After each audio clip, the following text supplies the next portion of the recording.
Hello everybody, welcome back to my channel. I hope you guys are having an excellent day so far. So I'm very excited about today's video because I'm going to be showing you my take on a corporate agenda. If you're entering corporate America, if you're graduating soon and you want to start thinking about how to set up an agenda that's professional and functional and minimal, or if you're a new student or if you have an internship coming up, I feel like there's tips that pretty much anyone can use, whether you're a new student or entering a new job, or just looking to change up a professional style agenda to better suit your needs. I hope that this video gives you guys some tips. So, getting right into it, I am using one of my favorite agendas of all time, you guys. I love this planner so much. This is a Filofax Chester A5 size compact agenda. A5 is definitely my size. I like the size of the paper. I find it easier to write in, but I wanted something that would be a little bit more sleek, something that I can carry with me, something that I can slip in my bag really easily, something that I don't have to worry about. This agenda in specific has a very sturdy cover, so it's not like a floppy leather agenda by any means. It's very sturdy, almost like a little 6-ring binder, which is essentially what it is, but it definitely has more of a binder feel than like a planner feel, if that makes sense. And it also has this beautiful detailing on the leather. I just think it looks really classy and streamlined, and so for me this is like the perfect agenda. I'm really glad I bought this. I'm not sure if it's still available on the site.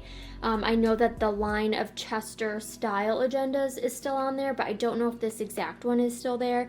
If it is, I will leave a link for it below. But you don't have to have this specific agenda. Any agenda will work. You're going to want to pick something that you are more comfortable with. I think having something that you're more comfortable with versus something that's just aesthetically pleasing is the way to go. So for me, black is perfect because I know eventually it's going to get dirty. It's going to get a pen mark or two on it from carrying it around, throwing it in my bag. So you don't want to start out with something white or something that's really going to get dirty easily because you'll probably have to change it out later anyways. So invest in something that you'll think you'll be able to use long term. Filofax, Giulio, VDS, Louis Vuitton, those are my kind of top 4 planner brands.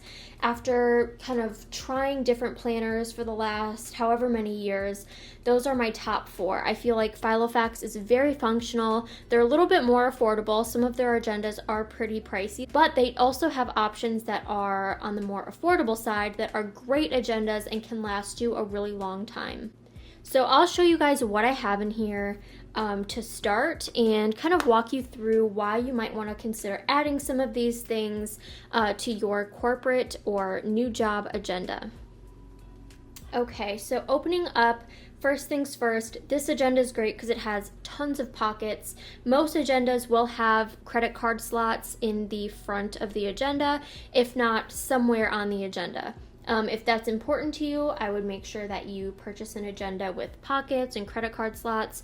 For me, it is pretty important, so I'm very glad that I have this one. The first thing that I have in my credit card pockets are appointment cards from Infinite Lotus.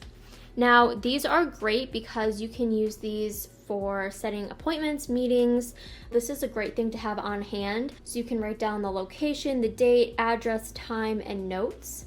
I personally like to have these in here for calling or emailing and setting up times for meetings. I also have a little routine card. I've had this in my agenda for a while and it's still relevant, so I'm keeping it just in the front of my planner. I just made this with my label maker and some page flags that I purchased a long time ago. I think I got them from Jet Pens. But they're just clear page flags, and I added some stickers and then I added some text on here. These are just things that I want to keep in mind and that are part of my routine. I also have a couple cards down here. These are important tasks that I want to remember or reference, so I'm keeping these right in the front of my agenda in this pocket. And then in this pocket here, I have some stickers. I also have a card in here. This is a little color coding key that I made that has some information that I use for my spreadsheets. And then these are the work stickers that I have from the planner spot. They're little work icons. So I have the email stickers, the little laptops, meetings and the little phone stickers, and I just like to have these in here ready to use. I do use them quite a bit. I've gone through a few sheets of these, but it's nice to add in a little icon. Instead of writing phone call, I might just put in a little sticker and then write what time or who it's with. Of course, stickers are not really a necessity, but I personally like to have a few relevant stickers in my agenda. Now, for my front dashboard, you don't have to have a dashboard necessarily. I personally like to have one in here that has like some sort of like plasticky film so I can attach sticky notes. This is kind of my hub for sticky notes or tasks that have to get done. I like to just pop them right on the front. So this is a dashboard that I made myself. I made it on Canva, and this is just a photo from the Milwaukee Art Museum. Since I live and work in Milwaukee, I wanted to have something that represents me and where I am and where I'm from. So that's what I have in the front of my planner. I think also other people would appreciate it. It's a little bit of artwork, still very professional, and I think it works with this type of planner. And I just slid this sheet of paper that I printed off, and I put it in one of these document cases, and I just punched it to fit in my A5 size agenda. I bought these on Daiso a long time ago. I will try to put the link in if I still have it. I also went ahead and added some page flags right on the front here. They're stuck on here. I have these in here just in case I need to tab any pages. After that, I have a dashboard from Infinite Lotus. I do have a code with Infinite Lotus. You can save a little bit of money on your next purchase. That's always in the description box. After that, I have a little card holder with some cards that I use. And then I have my 2022 year at a glance. This is just for referencing dates. I might put sticky notes on here or just use it to reference dates, but I think it's important to always have a calendar view, and this is the most efficient calendar view, so I don't have to flip around each month to find a date. I have all of the dates here with the days of the week. For inserts, this planner is extremely simplistic. I only have, I think, 4 or 5 inserts in here, and they all have a very specific use. Now, one thing that I think is really important is to keep it simple. You want to keep your agenda very simple, very streamlined, and very minimal. So when you go into the office on your first day or the first week, you only have the things that you absolutely need. So you might have a calendar. So here, this is my calendar view. And then I have a monthly list. This is the best way for me to plan monthly in this type of agenda. So I have the this month inserts from Infinite Lotus, which has the days of the month listed out in a line format.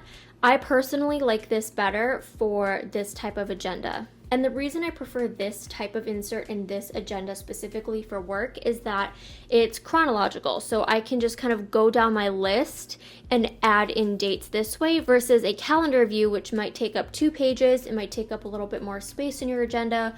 I want to be able to list out chronologically certain due dates or events.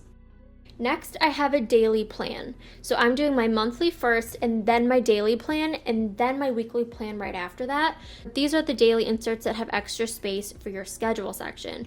Now, I really like this layout. There's a lot of daily plan inserts that I love and use, but for this planner in specific, I want to focus more on my schedule because if I am going to use a daily plan, it's because I'm working with my schedule and trying to fit things in certain places. So I like this one because it has 2 lines per hour, so you can basically plan by the half hour, which is really useful, and the times go from 7 a.m. to 9 p.m.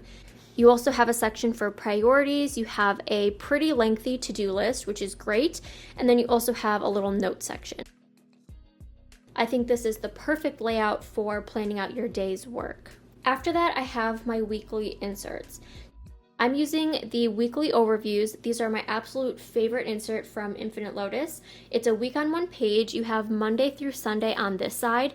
You guys have probably seen these before if you've watched my videos. If you haven't and you're new, then I will explain why I love these so much. But I've been using these for years. They're a staple in any planner that I use, really, because you can use them for so many different things. It's great for your personal life, for your work life, for anything that you need to plan. These are a great insert. So you do have a section where you can put in day-specific tasks, and then you also have this whole section here where you can list. So you have 3 priorities, you have a long to-do list. All of this is one to-do list. I usually separate it between work and maybe some other things I want to do later or focus on for the week. And then you also have a memo section. I like to use the memo section for next week. So if I have things coming up next week that I need to plan for, I usually write those down here. Otherwise, I might just use it for something noteworthy this week, an important event, a note, or some sort of like gratitude or a quote for the week. But I definitely think a weekly spread is a staple. It does kind of depend on what you're going to use your agenda for, but I think a monthly and a weekly are definitely priorities for keeping in your planner. A daily plan you could get away with not having if you use your phone or digital planning for organization, or if you use notepads or notebooks or sticky notes, you might be able to get away with skipping out on the daily plan. But I think a monthly and a weekly are two things that you absolutely need to have.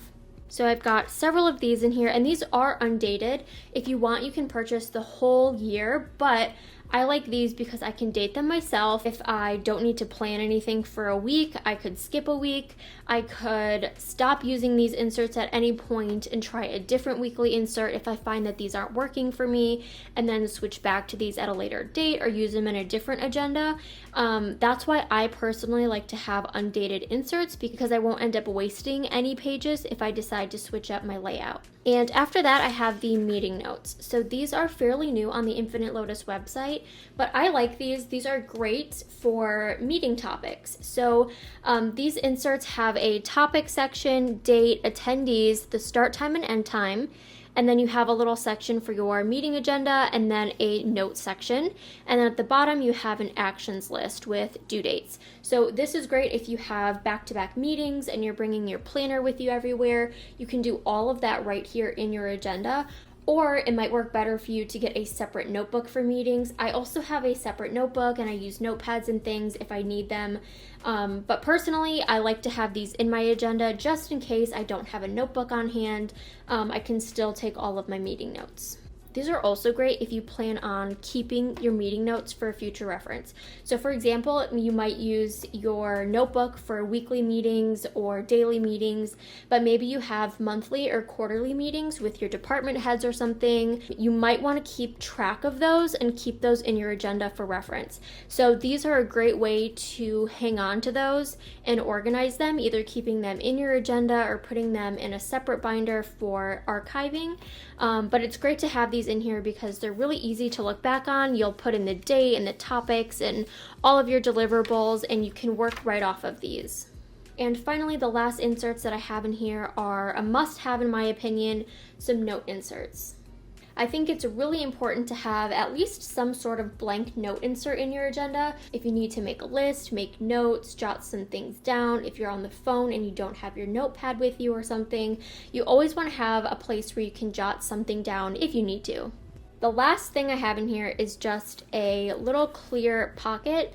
This came with the agenda, and if you purchase agendas from Filofax, you generally get inserts. You can opt out of getting the inserts, but you usually get some sort of like pocket folder.